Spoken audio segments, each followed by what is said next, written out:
frame. Like what? What? What? What? You know what? You ready for two? I know what. Do you know what? It's always so weird to do this.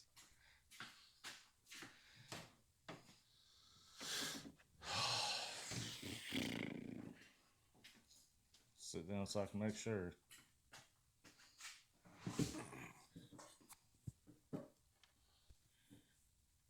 Yep, we good. Cool. We good. I'll make sure not to knock your knee off. Lock you in.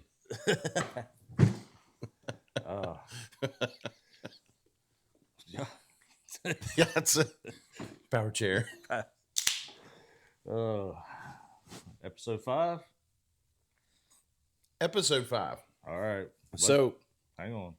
Step right up, got tickets on sale, and today's episode, trains coming off the rails. It's episode 5 already. yeah, I was thinking about this earlier. You know, I want to say personally thank you. If you're watching this right now and you've survived us for 5 solid episodes, that means that you have invited us into your life for at least a little north of 6 hours. Yes. And that's a big thing. So I would like to take a minute to give everybody who's watched steadily through episode 5 one of these. Good for you. Well, I think today's episode is going to be good. I think it will be too. Good topic. Yep. So today's episode, we're going to talk about two different things that go hand in hand: usable horsepower and performance. Right. You know, everybody. Yeah, I think that's a good one. Because everybody, it's like buys a bike or gets into bikes. You know what I mean? It's like you ride for a little while and it's okay. Then you're like, I want more. Yep. You know, because you get used to what you're riding. Right. You get used to it, and then it's like, I want more. But I think it's even deeper than that. I think for most people, right, it's more like, man, I want my bike to sound and run like that guy's bike over there. It's like I ride with my buddies, and they just leave me sitting at the stoplight. Not me. What? We're going to get to that. We're going to get. You don't count. As always here, pal, we are 2 different ends of the spectrum. True. You know what I mean? True. You are on that side of it. You're that guy, and then I'm, you're that guy. It's like, yeah, I want my bike to run like that. And then I'm the guy. It's like, well, I got this cool little stage 1 action going on over here, which does great. Yep. But it's all about how you ride and what riding style that you're doing. Yeah. What type of ride you want to do? Yeah. Are you going to drag race every day, all day long, or do you just want some usable horsepower to help go cruise around on? Okay, so let's get into the usable horsepower part here, because you got what you're talking about. You got your little tune stage 1, nice sound to it. Yep. Perfect for cruising around and right, enjoying. Yep. A little tune up in your throttle response, just a small added horsepower and torque range that's done just with a tuner of some torque. So I can't talk today. Oh, you can. I can't. A tuner of some sort that is, through the ECM, just tuning mods. Yeah. Yeah, but then you get on my side, which is that I'm going to go everywhere 100 plus mile an hour. Right. Just because that's how much power is in that bike. Right. And then that side of it, we start getting into cranks, cams, valves, valve springs, tuning, air intake, induction, drive systems. Yeah, primaries, transmissions, suspension, chassis. Everything. Yeah. Like really what would be considered essentially it's a full build bike. Yeah, it is. Yeah. Yeah, I mean, your bike's pretty damn unruly. It's scary. Really, the only thing that's left that came from the factory is the frame. Yeah. I think this fits out really good today, too, because it's like we need a safety message, as we always do. All right, yeah. So I think building a bike in general can become its own safety message. You know what I mean? This subject is its own safety message in itself. Yeah. First off, I would say whenever you start modifying a bike, work on it and modify it not based on your wallet, but based on your riding skill. Oh, yes. You know what I mean? Yes. Because If you're following us along, I said you know what I mean. So everybody take a shot for everybody playing that drinking game. Yeah. Yes, you are correct to your riding skill. Right. Because I've had a lot of people like, oh, I want to ride that bike. And I'm just like, no, because You can't do it. anybody can get on and twist a throttle and make it go down the road. But being able to control that thing and handle it is a totally, because you gotta think when you get into the big horsepower stuff that like I'm into, and you're speeding everything up, so your reaction, your response, everything has to be quicker and quicker, and that's a skill level that you have to work to. Right. Well, and I think there's some other aspects of it. It's like, okay, so you work at a dealership and you see people come in all the time, and so you can probably back me up on this when I say this. Everybody that buys a bike, what's the first thing that we change? Oh, the exhaust. Why? Because the sound. Because of sound. Right. Now, just swapping exhaust from your stocks to a set of Chromeworks or Vance and Hines or whatever you're running or whatever your choice is at this point in time. Right. Are you going to get just some performance gains from an exhaust swap? No. Probably not. No. Not really. Not until you do the tune.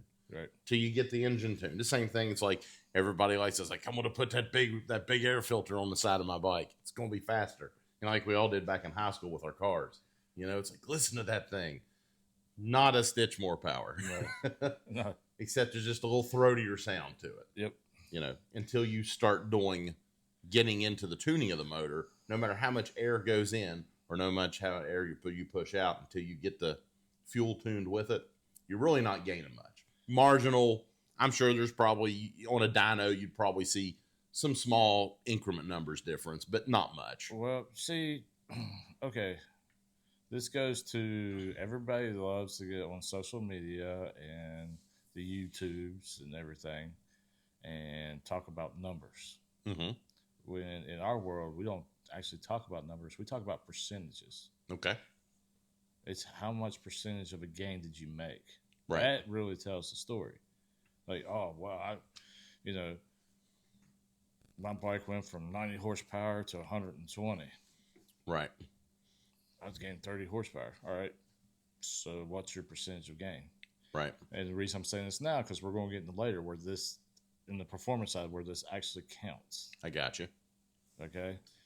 Don't worry about numbers, because I can tell you right now, and I have proven this, great point is Crystal's Lowrider S she had. Right. A 114. Yep.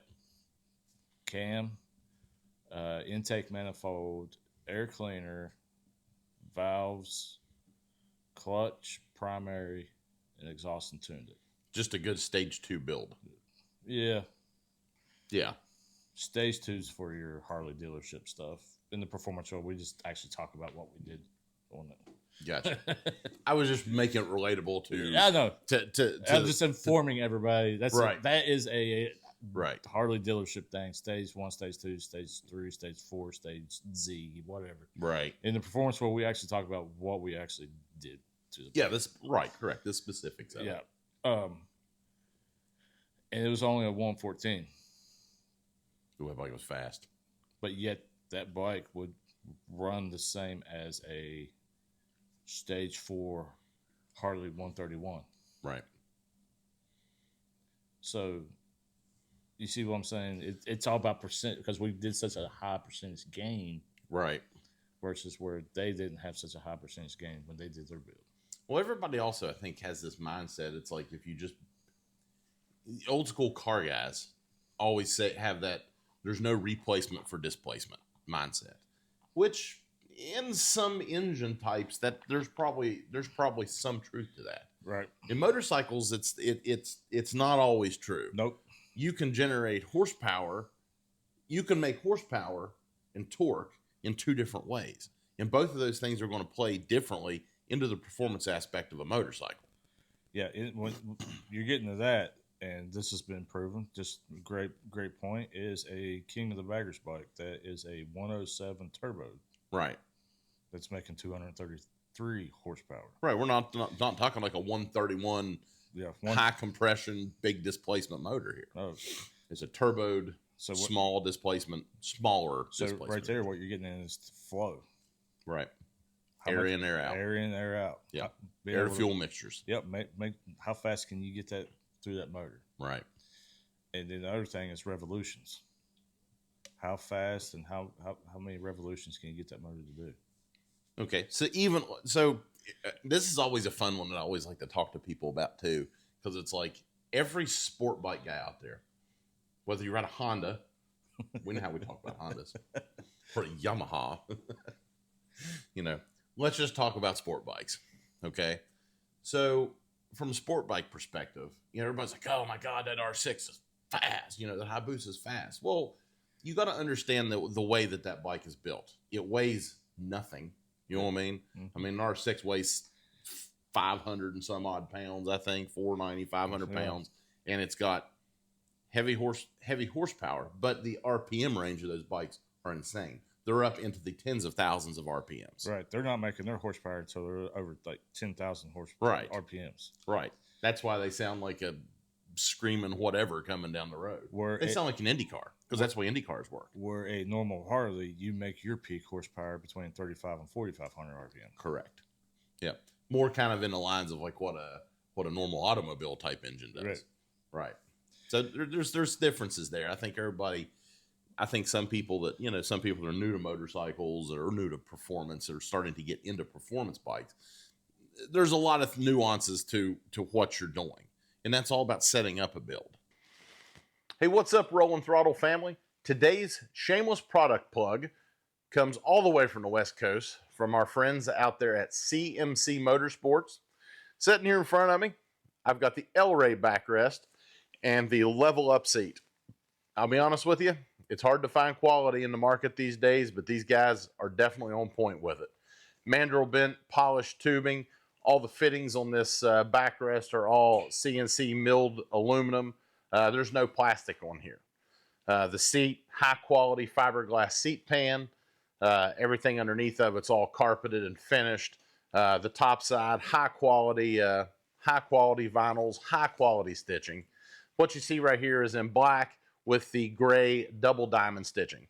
They have many options and many styles available in their leather and in their stitching. So anything that you can think of, I'm pretty sure that they can do. Can't say enough about the people. David out there, the owner, excellent stand-up guy. Any problems you're going to have, they're going to take care of it. So get over to their website, cmcmotorsports.com, and check them out. Right.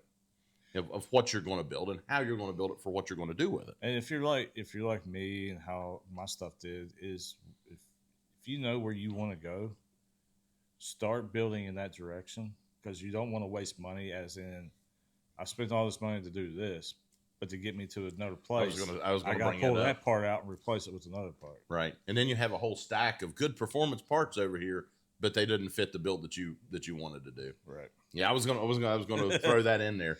We talked about that. This throws us back to our last episode right there. We're Crystal said, the episode before last. Yeah. We were talking to Crystal and she said, you can make any bike fit. It's just how much money you want to, just how much money you want to throw at it, which is the same thing in performance. Right. But also, here's the key: just because you throw money at it, kids, doesn't necessarily mean you're going to get the performance that you want, because it's all about who's doing the work. Yep. You know what I mean? It's who's doing your work and what they know about it. There's a lot of guys out there that tune. Yep. There's a lot of people that say they can tune. Yep. Reputation, proof of work. I mean, they can tune, but it's like anything else. There's different skill levels at it. Sure. And the thing, in my experience, is experience makes all the difference in the world. Sure. That guy you go to, he's an excellent mechanic. He can fix those motorcycles, knows them inside and out. But to make it do what you want to do, does he have the experience? Right. Because some mechanics out there are dealership mechanics. They're fixing mechanics. They're repair mechanics. Right. They're not necessarily performance mechanics, and there's a big difference in those fields. And that's what we're starting to see. Yeah. Especially the few of us that talk to each other that do this all the time. Because they'll take it to a place and when it only made such and such horsepower, such and such torque, and they bring it in, we start looking through it. I'm like, well, it's because this component doesn't work well with this component. Yeah. There is a art and knowledge to doing these builds. That's why the two biggest things when you go in to start building and doing performance, you need to know your budget because it can go haywire in a heartbeat. Oh yeah, yeah. So, well, it's also making sure that you have somebody competent too in that as well. Right. Because I know engines, you know what I mean, but I don't have the skill set to. I don't have the skill set to tear down a motor and rebuild it. I could probably take the motor out of my bike, take a shop manual, do a little bit of research if I needed to change heads or rings or something like that. Yeah, given time, I can do it. I'm not proficient at it because it's not something that I do. Right. If I'm probably going to get into that, have to do something like that, I'm probably going to take it to somebody who has that skill set, who does that on the daily, who knows it, has the special tools, because how Harleys are with any engine. There's all kinds of very special tools that are out there for doing very specific things in a tear down and rebuild of an engine. And the performance stuff falls into the same category as well. Let me tell you this. If you go to a place and they're building your motor and they're not pulling out micrometers and dials and indicators and stuff like that, tell them to stop. Because I'm telling you, all the best guys, even if it's a brand new part, they're going to mic it. They're going to make sure that those tolerances are correct. Like down in the shop there, we even weigh like pistons to make sure everything's exactly what it's supposed to be. That's just longevity. So, we got to get a sign for that door. Ding, on air, live, on air. But so let's usable horsepower that goes in the riding style. Yeah, because you get to a point that with your power that it is not easy to ride. Yes. All right. And it's not sustainable as in the road that you're riding will not take the power you're trying to put down.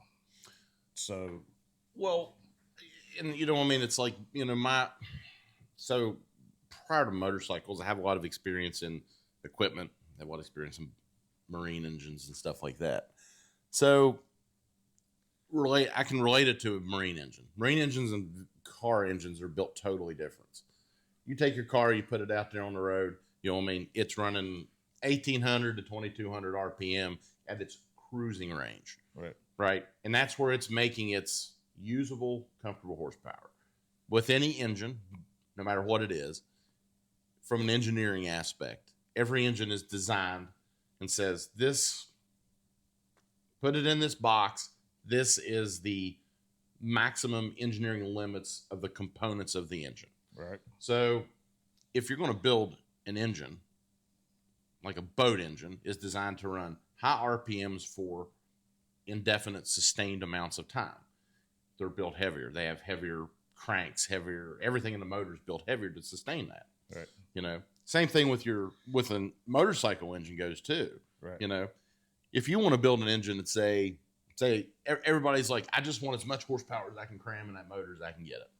All right, well that's good, but you better be. But that's a racer or a performance company is not going to build your motor like that, and they're not going to say that 96 I can get 170 horsepower out of that engine.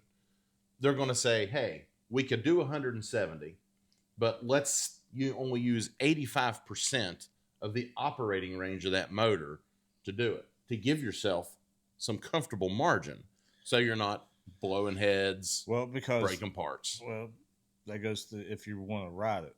Right. For a ride, right, exactly. For riders, for a riding bike, a cruising bike. A great example of that is that Harley 131 Stage 4. Right. That I see everybody like, man, it only made 130 something horsepower. Yeah, I know it's a 150 plus horsepower bike, but Harley designed it like to be able to ride. Right. It's not a drag bike. It's not a drag bike. Look at a drag car. Every time a drag car goes down the strip, it comes apart. It comes back. They tear that motor back all the way back down to the cylinders, clutches, everything. Tear it all back apart and rebuild it before it sees its next run. Yeah. Every time. And that's the difference. That's the part. That is the downside of the motor I have. Right. That people don't see. All they see is, man, that thing's fast. That's cool. Other thing, but they don't see every oil change is new lifters, and I'm having to go through the motor all the time. Right. Like the high maintenance cost that comes with. So really, what you'd say is probably for all the badassery you got, you kind of built yourself a bike that kind of lost its wheels as a good cruising bike. Yeah. Because it wants, there's no just easing back into the throttle and getting good horsepower. No. It wants to be, and I've rode your bike, and it wants it. It wants as much throttle as you can give it all the time, because that's where it runs good. You rode my bike like 2 motors ago. Yeah, that was 2 motors ago. The iteration is now is just terrifying. Yeah, it just gets more. It just gets more nasty as it goes here. Yeah. So it's all good if everybody wants you on a drag bike, then build the shit out of it. Yeah, but what I'm saying is, especially today's technology and what we're getting to usable horsepower, and coming from my experience in all this, dude, with these new engines, a good air filter, a good exhaust, and a good cam with a tune. That's about all you need. That's going to get you everything. I'll tell you why. And a great example is my buddy Tweedle. Okay. All right. He went down there and had what everybody considers a stage 2 setup.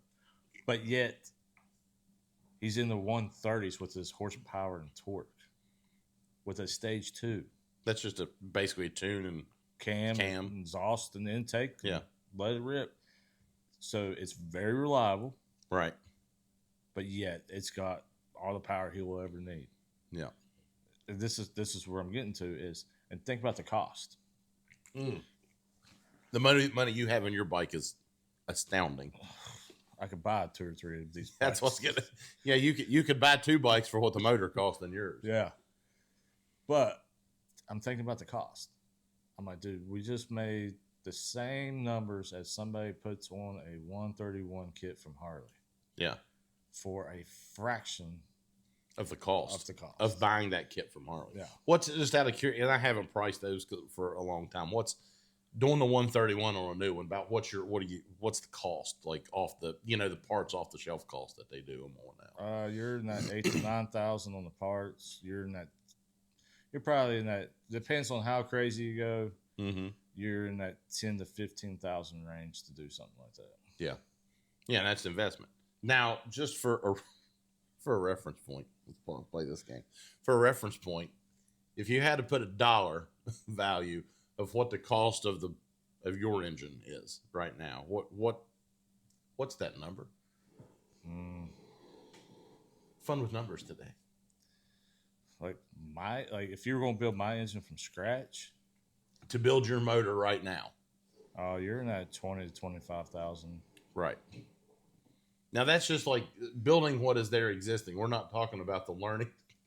We're not talking about the learning curve of all the extras that it takes to get this. So going back to what we were saying earlier about making sure that you know if you're going to be doing big engine builds, make sure that you know the end game before you start. Because I have probably around 60 grand in just motors. Yeah. Oh yeah, yeah. Just motors. Just motors. That's a lot. Yeah. That's a brand new CVO. That bike's only 4 years old, 3, 4 years old. That's a lot. And here I'm like, I'm gonna put some cams on my bike. I'm like, God, it's gonna be like $2,000. Shit. But the great thing is now is I have that experience of when people talk to me. Yeah. I can tell them a lot of what not to do. Well, before you got into this, I mean, you before you got to where you are now, you were for the most part, you were just from a performance aspect, a normal motorcycle guy like all the rest of us are. Yeah. And then you started getting in. It's like, man, I like doing performance. And there's some, and there's people out there that do. It's like that like they're not care. They go out, they ride on the weekends a little bit here or there. You know what I mean? They just want to go out and rip it up, whatever. And that's fine. If that's what your build, if that's what your riding style is and what you want to do, hey, do it, man. Yeah. Just know your path. That'll help save you some money. But, it goes more into it. What we were talking about earlier is to make sure that you build for what you're going to do. Yeah. A good, like we were talking, like Tweedle's bike, even Crystal's bike, the old one, the ST. Yeah. A good stage 2, cam, tune, intake, and exhaust for 95% of people out there, that's going to get you all the extra that you need. Well, here's a great example about that. It's also skill level, because I can get on Tweedle's bike and I can run people with these big 131s and stuff. Right. Majority of people out there, and I can put it on them with the Tweedle stage 2. Gotcha. Because it's skill. Right. Because you learn to ride what you got. Right. Okay. And my advice to you is, with these new motors, especially the Milwaukee 8s and the newer Milwaukee 8 stuff in 24s, you do not need to go anything over a good cam exhaust, basically stage 2 setup. Right. It's going to gives you everything. The newer motors, it gives you more power than you will ever need. It's fun and it's reliable.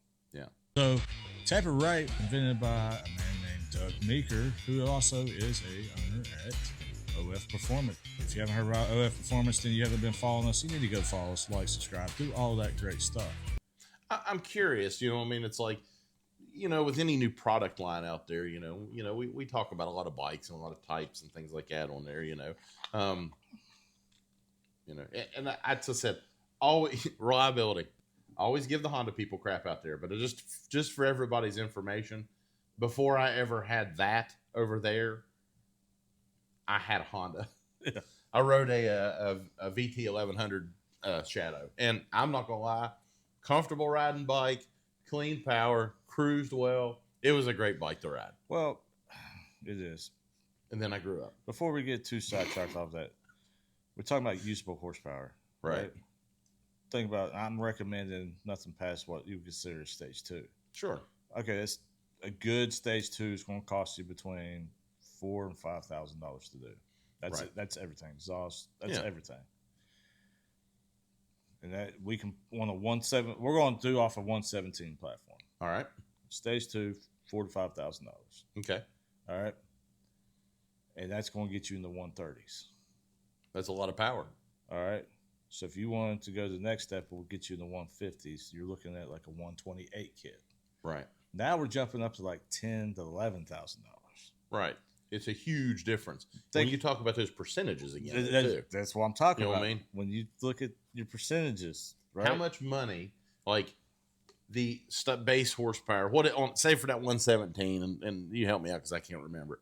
On that 117, what's the stock horsepower on those bikes? You're like 89 point, basically 90. About 90 horsepower. Yeah. So, you're going to go from 90 to 130 horsepower in that first jump for about $4 or $5 grand. Right. Right. And from a percentage of gain, that's a huge percentage in gain. Right. That's going to, because with that, you're getting more horsepower, but you're also gaining something that's more beneficial even than horsepower. It's usable torque. You're changing the torque range of the bike. So, that's that snapback effect, when you get off that and you start cranking on that thing, because there's bikes that make horsepower that also don't make really good torque numbers. Right. That's why a leader bike or a sport bike, crotch rocket, whatever you want to call it, that's why they have to run such high RPMs, because their engine makes low horsepower, very low torque numbers at cruising range. Yeah, they're high horsepower, low torque. Right. Where Harley's actually the opposite. Yeah. It's high torque, low horsepower. Right. Harley's are kind of like the diesel engine of the motorcycle world in a lot of ways. Yeah, well, if you listen to, hey, I'll put a video. I'll show you the first Harley diesel right now. I know which one you're talking about. But yeah, see, you let the lifters go, it'll sound like a Harley diesel. Yeah. There you go. But that's what I want to get to is, don't think you need that big, stupid, I need that 128, 130, because think about how much money it costs you to get there versus if you only went to a stage 2 and got 20 horsepower less. Let me tell you what, most people are not going to notice on road conditions, especially you're in here in the twisties. No, the difference 20 horsepower. No, you're not going to see that. Well, and even when you talk about when you start talking into those higher numbers and stuff like that, really for probably most people, those are dyno numbers. You know what I mean? That's at the end of the day when you get that tune sheet back and they do it, you're like, look at this, my hanging's on the wall. It's bad right here, you know. Yeah, let me break your heart with the dyno numbers. I know where you're going with this. Let me break your heart with the dyno numbers. I can take the same bike and move it from Daytona, Florida to Charleston, West Virginia. Yep. And it's going to make different numbers. Sure. It's all about elevation. It's all about the weather plays a huge part in it. Like if it is raining, and this is only my opinion, my preference, if it's raining and storming outside, do not put a bike on a dyno. Right. Yeah, air density changes. Yeah, your barometric pressure's out of whack. Everything's out of whack. Yeah. And I think a lot of people don't understand that too. It's like I have some aviation experience, and I don't even before I started doing that stuff, I never understood really how much effect weather, ambient temperature, weather, air density, humidity comes into play on engine and performance. Even an engine. But you're really talking about elevation too there.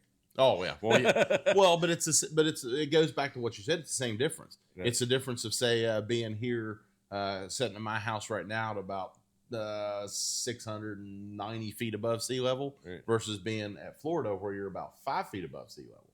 The air density changes. My first experience of that was being in Florida playing golf years and years ago. I couldn't figure out why I couldn't. I said, what the hell is wrong with me? I said, I cannot hit a ball today to save my life. What's air density? Yeah. Like it seems stupid, you don't notice it from a day to day from driving from here to there. But when you take a golf ball and you bang it through the air at sea level, the density of the air slows that golf ball down. You don't hit as far down there. Yep. If you want to hit long golf balls, go to Colorado. That's why in the Air Force, when we were building motors and stuff on the ground, they'll be rich and smoking out the tailpipe because when you get up there, she's going to be right. Which is also why most aircraft, which people don't, if you don't fly, you don't know, aircraft have mixture regulation in them. Yep. You actually have a control to change the mixture ratio that you control based on an EGT, exhaust gas temperature gauge, to make sure that your engine, at whether you're at 5,000 feet or 25,000 feet, that your engine is performing at its maximum range, at its peak range. Well, that's why I did in the Air Force, work on aircraft. I do know that. So I understand exactly what you're talking about. But it's always interesting because people just look at numbers, but they don't understand that. Or they, let's say you went to, okay, here's a good example of that. Here's where this would come into play. Let's say that you go down to Daytona and Jack's Performance Tuning Trailer is set up down there, and they put your bike on that dyno, tune the shit out of it. Just like you're saying, same thing. They're going to tune the hell out of it, and then you're like, oh, this thing's awesome. And you come back up here, and you're like, man, I don't know. It just doesn't feel like it's running quite as good as what it used to. That's just humidity and air density, the difference in the tune of when and where it was tuned. Actually, it's the opposite of what you think. You think? Yes.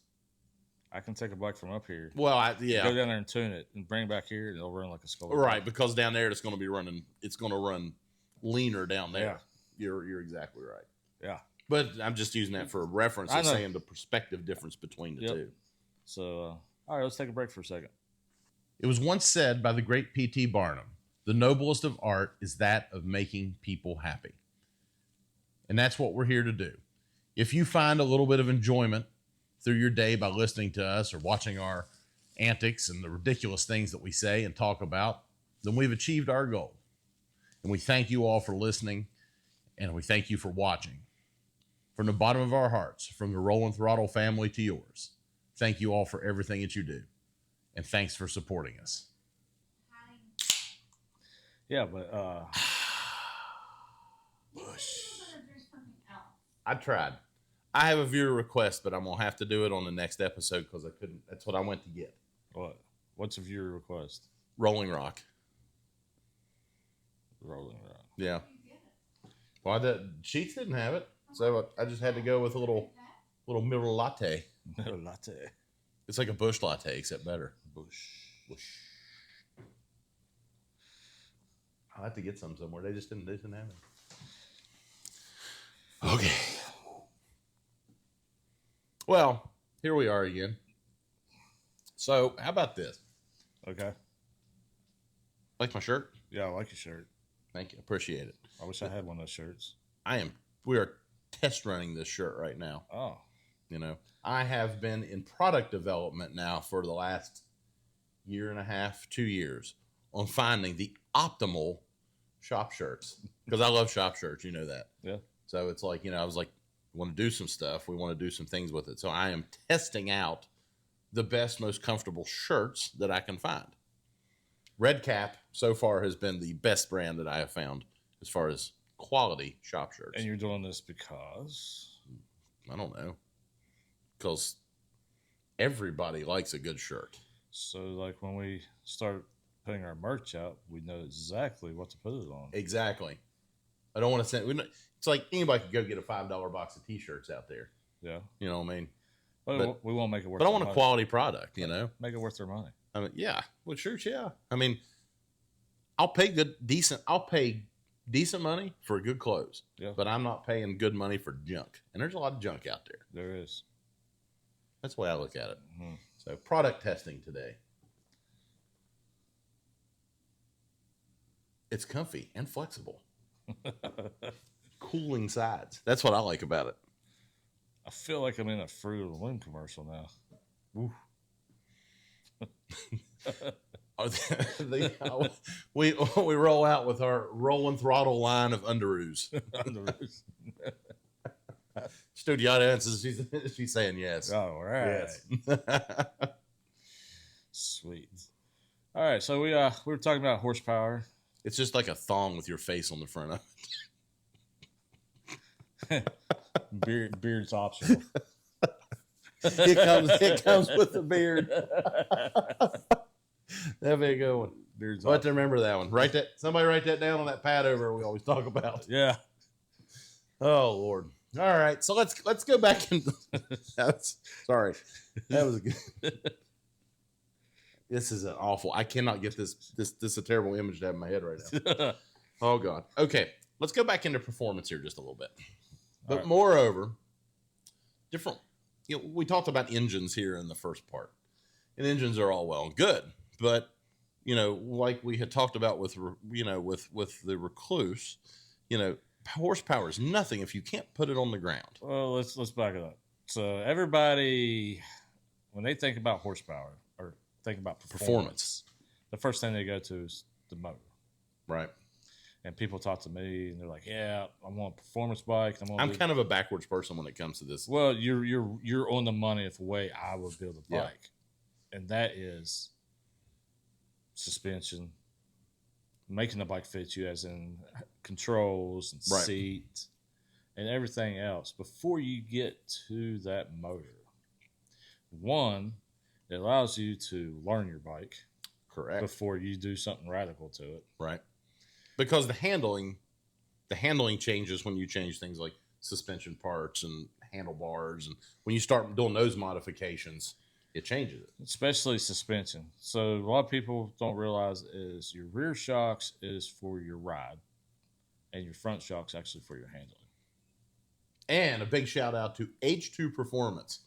Good place to go to get all of your awesome suspension needs. Yep. If you want most badass suspension on the market, go to rideh2.com, hit up H2 Performance, tell them I sent you. I know the owner. It's good. He's a good dude. Depends on who you talk to. Well, I mean, everybody's got their opinions. But yeah, a performance bike is not always your big horsepower bike. Your performance bike is your all around, your power, your handling. Because I can put a ton of horsepower in your bike, but if it can't go around that turn or handle, it's not worth it. The suspension's too mushy. It can't control. You can't stop. Or you can't stop. Yep. Man, that is like that's something everybody forgets in the performance world. for normal people. Everybody thinks about, and here's something too, and I'll throw that in there. Brakes are a huge thing. I want to use that because we kind of skipped through it this morning, but I think we need to touch on braking as a safety topic. Well, that's why I always laugh, because everybody wants to put these big motors and big horsepower to go fast, but nobody wants to think about stopping. Who needs to stop? Yeah, who needs to stop? Who needs to stop? Or here's something even more: wheel changes. So a lot of people don't factor in that changes in wheel diameter, changes in wheel types, whether you're going from like an aluminum milled type wheel, a billet wheel, or maybe you're going from maybe your bike has a billet wheel you don't like. Maybe you're wanting to go to like a heavy spoked 21 or 27 or something like that. Those wheel weight changes are huge. Wheel weight affects performance drastically. Rotational weight affects performance of a bike hugely. Why are you talking about big wheels? We're talking performance. Because I have a plan. Performance. Your skinny tire front wheel is not going to be performance. I don't have a skinny tire front wheel. I'm just saying. I mean, my front wheel doesn't look like my back wheel. But I just like to talk shit to you. I get it. But yeah, brakes. It's funny because I see these guys put all this money in these bikes, and I'll go over and be factory rotors and calipers. Right. And then they talk to me like, yeah, man, I think there's something wrong with my suspension. I got a shimmy in the front. Or you've warped your rotors. Yeah, that's what I was getting ready to say. Yeah. That conversation just happened this week. Yeah. I have in my mind, I want to even for this bike, with changing over to, a heavier wire spokes and stuff like that. Yeah. I need to upgrade my brakes because I definitely have more substantial brake fade, even with the rotors that are on it, which are not stock rotors. Right. I need to go to a higher performance setup. Yeah. For my own personal liking. Yeah. So, but yeah, performance bike is an all-around bike. That it has been upgraded drastically. Mm-hmm. That can do everything. It can do straight stretches. It can do turns. It can handle bumps. It can stop really quick. It's not just. I get it in the dealership all the time, performance and building motors. I'm just like, it goes back. Are you looking for actual performance or are you looking for a sound? Because I can give you a sound with a stage 2 setup that works. Noise is cheap. Yeah. It is. I mean, it really is. That's what it is. Yeah. Truthfully. But, there's different, like I said, difference between noise and performance too. Yeah.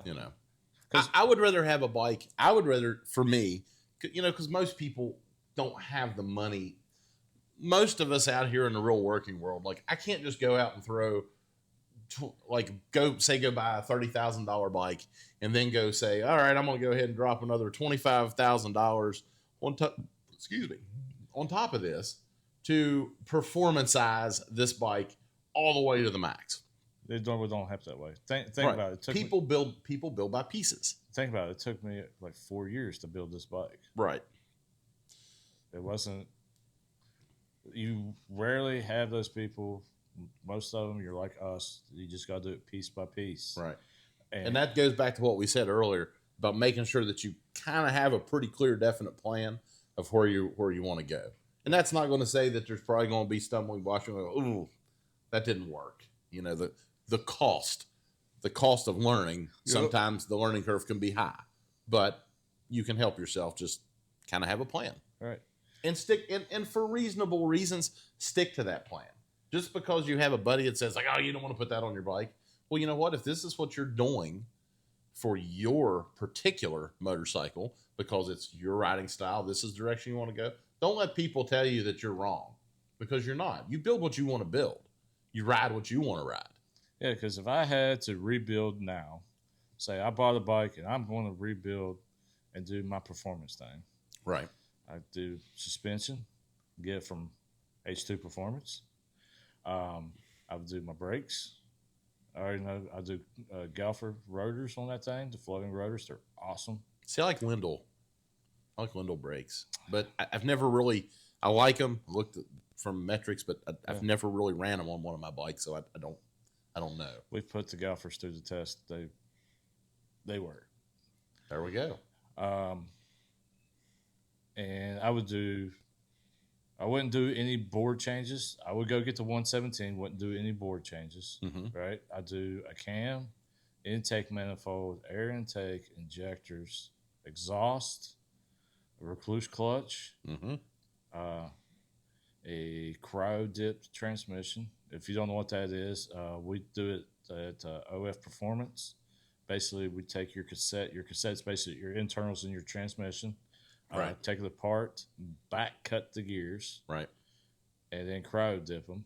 Which is where we dip them in like liquid nitrogen. It's kind of like a backwards process of instead of using like heat tempering, like when a gear's built, you do it the backside of it. We bring that down into a sub-zero state, and then we hold it there for an limited amount of time, and then we bring that temperature back up. Right. Which makes your gears harder. Yep. And with the back cutting, what it is you have your normal gear cutting is straight, and then your dog gear that actually grabs each one of them actually has to come over and get in the right alignment. Right. Well, with the back cutting, it's actually angled, so when it comes over, it actually slides down onto your gear. Gotcha. And you don't. It lessens the probability of blowing out, especially your third gear and your final drive gear. Those are your two notorious gears that you blow out. It's your third and your final drives. I got you. But I would do that with a good cam and a good tune, and honestly, that'd be all the power upgrade and the handling upgrade. And I would look at actually just lightening the bike instead of putting the money into a bigger motor. Right. Put the money into lightening the bike up. Right. Carbon fiber. Trim some fat off of it. Yeah. Yeah. And like we were talking about wheels here earlier, that's why I say wheels make such a big difference, because energy generated by any internal combustion engine is rotational energy. Your wheels are rotational force. Yep. The heavier the wheel, the more horsepower that it takes to turn that wheel over. The same reason an engine has a big heavy weighted flywheel on it. The rotational force of that flywheel helps to keep the motor turning. Right. So a lot of times in performance aspects for high RPM engines, they'll actually do flywheel lightening, where they mill the flywheel out and take weight out of it, which hurts you on the low end, but allows that motor a higher top end speed. Right. Because the heavier your rotational weight, the lower RPMs and the more power that it takes to turn. And we do that too because it takes a lot of stress off the crank. Right. Especially when you're in it and out of it a lot. In the throttle, out of the throttle a lot. It's a lot of stress with that throwing that weight around in there. But that's the route I would go. Yeah.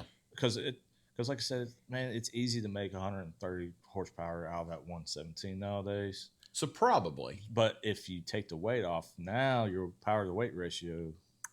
Right. So basically, you're getting up into that big board. Carbon fiber wheels, things like that. Which carbon fiber wheels have come a long ways. Oh, yeah. When they first came out and stuff, man, there was a lot of problems. They're expensive, but.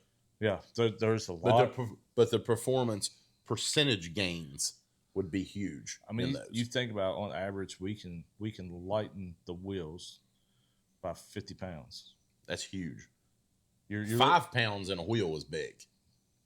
But 50 pounds total, that's 50 pounds total. Yeah. That's both front and back together. Right. You can get up to that 50-pound lightning. Mm-hmm. So you think about it, you don't have all that mass like you're talking about, that turnover. Yeah. You've done lighten that up. But doing that is you're actually throwing that horsepower to weight ratio back. All right. You got a lighter bike. You got a bike that has great horsepower, but usable horsepower. Right. All about being in the and in a safe, operable percentage of power range for the motor. Right. You're not running, that motor is not revved up to the max of every component that's in it in the normal riding range of what you're running it into. So you can go out there and bust people stoplight to stoplight, and you can go and ride across country. Right. It gives you the happy medium between all of it. because we've had some warm weather around here, and I've had that bike out, and I've smacked on a few people. And what blows your mind is my motor's a smaller motor than these other people. Right. I'm like, it's not all about. It's generally not all about displacement. Yeah. Which is, and I touched on it there earlier, and it's really funny when you get into, you start talking to sport bike guys. Like, there's still, even in this industry, there's still a part of this industry that doesn't understand the high level performance that cruiser style motorcycles are capable of achieving. Everybody thinks that the only way if you want performance and you want handling, you have to you got to have a sport bike. That's not necessarily probably 100% true, but there's also different styles of riding. Right. Maybe that'll change one day if we see a Harley in the Isle of Man or something. But that's a whole different type of racing right there. If they would let me in, I'd do it. I mean, you got to think about we're doing King of the Baggers now. Well, right, and that's out there with the GP sport bike guys. Same tracks as GP sport bikes guys. Correct. And you're running it on heavily modded road glides. Yeah. And to me that's huge. It's a huge step forward in killing the stigma that if you want performance, you have to ride a sport bike. No. You can get enjoyable performance out of a American V twin such as a Harley, and the chicks will dig it even more because they'll be a lot more comfortable on the bike. That's what I was getting. That's where I was getting ready to say. I'm going to tell you what I've known so many. I've got so many friends over here to ride sport bikes. Not knocking them, boys, but I'm going to tell you what. Your girlfriends, your wives, they hate sitting on the back of that bike humped up like a turtle on a backpack. Like it's just like, and I had one. I had a Ninja. Yeah. See, I can talk shit. I was there. You know what I mean? But I had to have been there. You know what I mean? And it's not to me, they're not a comfortable bike to ride on, especially not for any long distances. I don't like them, but it's preference. Yeah. It's all about fitting yourself to the bike to what works for you. Exactly. I'm not knocking them. Like, dude, there's some. I mean, you think about it. I'm not knocking them for the fact that you could go buy a sport bike like that and have from the dealership ready to go. Where we're actually having to build these things. To get that's there. Race ready right there. Yeah. You buy it. You go pay $15,000 for an R6 or whatever they are now. You know what I mean? Or what CBR or whatever your taste is, and go get it on track, and you're marginally pretty much competitive right out of the box. Yeah. But half the fun is building too. So I agree. Yeah, but here's the thing. It's like from a sport bike perspective, if you like customization and you like to make something your own, and I think that's, for me, I think that's more the part of it. Every time I see somebody on a bike, and I'm not, like I said, whether it be a Honda, whether it be an Indian, whether it be a Harley, for most of us in this in this culture, that bike is an extension of ourselves. Everybody has their own style. Everybody has their own, it's like that bike becomes, I've said that before. There's no more romantic meld between man and machine than a motorcycle and a rider. Right. And that bike becomes an extension of you. And your personality becomes reflected in what you build. From a sport bike perspective, it's like, cool, look, I changed the levers and I changed the pegs. I extended the swing arm. It's fast. My boyfriend can ride on the back.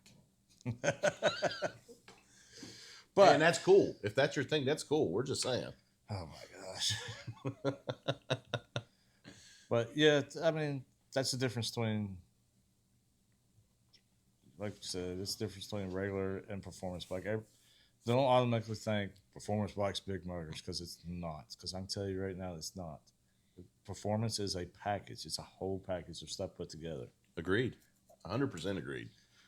And like I said, I would spend the money. If I was to do starting out, I was thinking in that direction. I'd automatically just start spending the money on everything that's functional before I even get to the motor. Yeah. That's kind of where I've been with this one too. I wanted to go ground up with it. Because that also gives you time to figure out where you want to go with that motor. Mm-hmm. How deep you need to go with it. Because another thing is when we're building this stuff, especially when it comes to the power plant, is what is your riding style? As in, are you a high RPM guy? Right. Are you a low RPM guy? How do you shift? What do you do? Yeah. Because you got torque cams, horsepower cams. You just got so many. There's so much there to fit the way you ride. Yeah. Yeah, you're right on that too. I mean, you're spot on because it's like I'm with you. That's what I said in the beginning there. I said, for me, I'm probably backwards in the way that a lot of guys think of it. It goes back to what we said. You fit the bike to yourself. You'll figure out where the engine needs to be once you get all the rest of the pieces of that puzzle in there. Mm-hmm. But the bad thing is I don't think that I think there's a lot of, when we talk about stigma from dealerships or shops, not just dealership shops, but performance shops, I think there's a lot of performance shops out there and dealerships out there. They want to cram parts down your throat. They might have somebody that can build a bike, but they don't have somebody that can help, that's going to help you build the bike that you want to do. They're going to sell you the parts. They're going to sell you a kit that's going to make them money, which is business, and we get it. Right. But there's got to be some responsibility out there in the builders and the secondary market world from some of these shops, not just to shove the most expensive, highest horsepower build down somebody's throat. It takes a shop like OF Performance down there. Yeah. Great shop, great people. They're going to work with you to help you to build what is going to work best for you, based on the type of ride that you're going to do. Maximize your budget. Right. Yeah. I mean, there's what I want to do, and then there's what I can afford to do. Yeah. Well, it might be one of those things. You have a part in your mind, like, man, I want that part, and they might come back and say, well, this part works better. It's less expensive, so we can put more money over here for this. Yeah. Like, you don't need to build this with this build.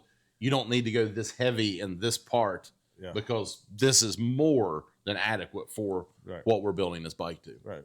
That's a very good way to look at it. That's where that experience comes in. Yeah. Now at the dealership,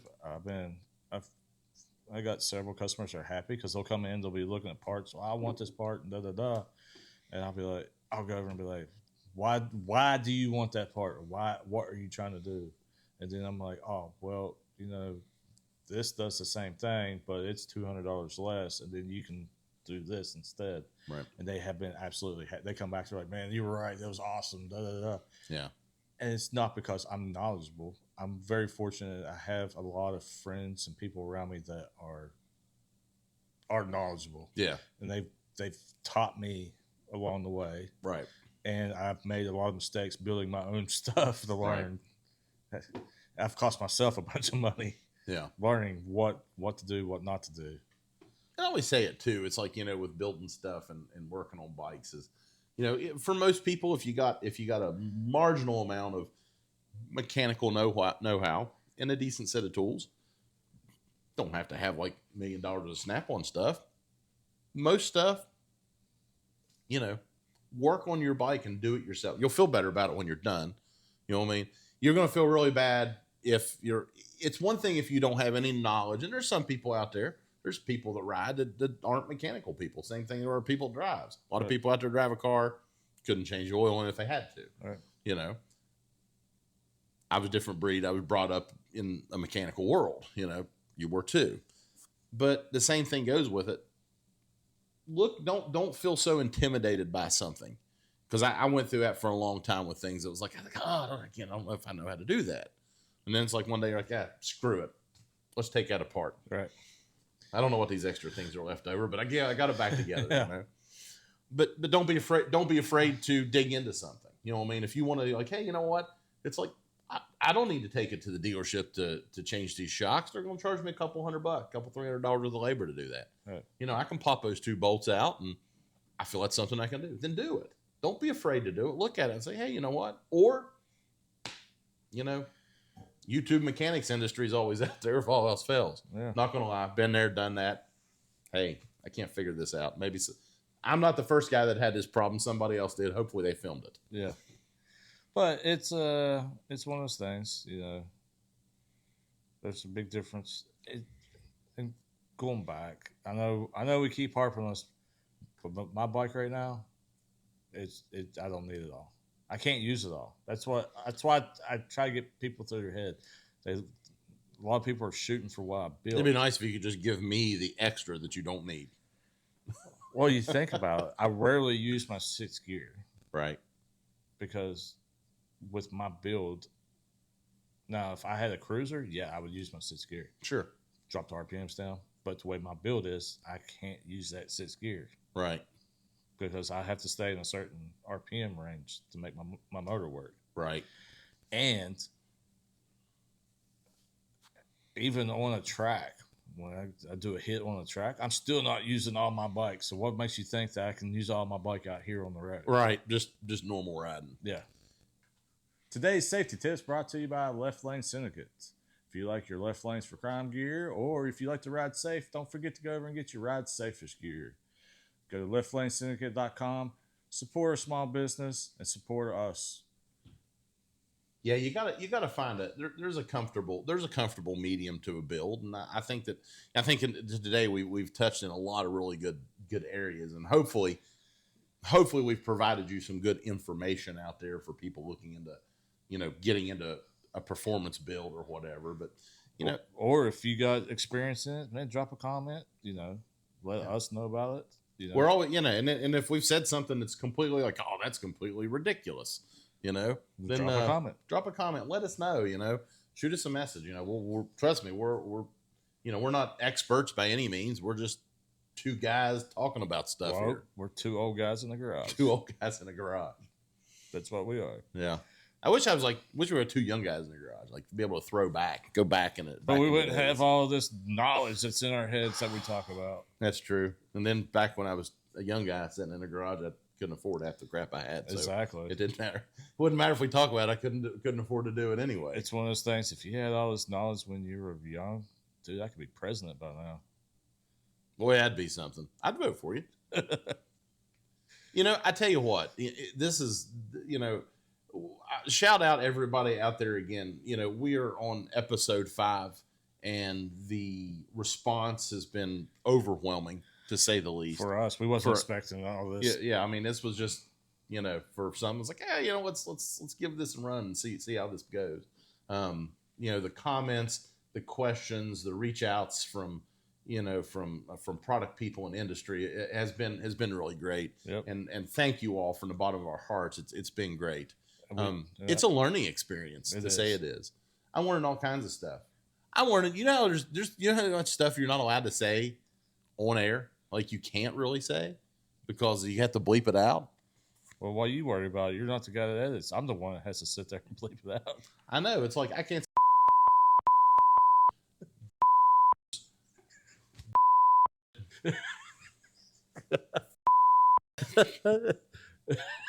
Gurgling stick. I can't say any of those things because every time I say something stupid, Drew has to bleep it out. Wow, this is gonna be fun. Bing, light bulbs. Oh my god. All right, Fun stuff, man. All right, let's call this. You're getting too crazy. Ah, shit. You're causing me more editing than I need to do. Hey, Oh my god. you know what I'm saying? Take a shot. Take a shot. You know what I'm saying? Well, I guess that's a wrap for episode 5. It's been fun. Well, it always is. Hell, we'll do it again. We'll see you back out here for episode 6. And if you got any suggestions what we need to talk about, please put them down in the comments. Like we don't ever have enough to talk about. The funny thing is these are not even close to the conversations we have. We sit on that phone forever. Like, hey, what's going on? Yeah. Yeah, we have a planning meeting. We have a planning meeting before we shoot this. You know, Yeah. it's like, what are we going to talk about this week? Then we start going, and it's like, oh, wait a minute, stop! We got to stop talking about this because we're going to burn it out before we get there. Exactly. So yeah, and then it's like I always feel bad because we do these, and it's like I always feel bad. I'm like, we talked about stuff we were going to talk about, and then when we get done, I always like, man, we forgot to talk about that. Maybe we should just get a whiteboard. That way we can keep topics listed off. She already wrote down whiteboard today on the list. Whiteboard. We needed it last episode. We were trying to figure out the Kama Sutra of motorcycles. When we need something where we can draw one back here. It's like, and this, we call this the flying U. Don't shake your head. You know what I'm talking about. Oh yeah, you do. That's why you got those. That's why I got those big ape hangers.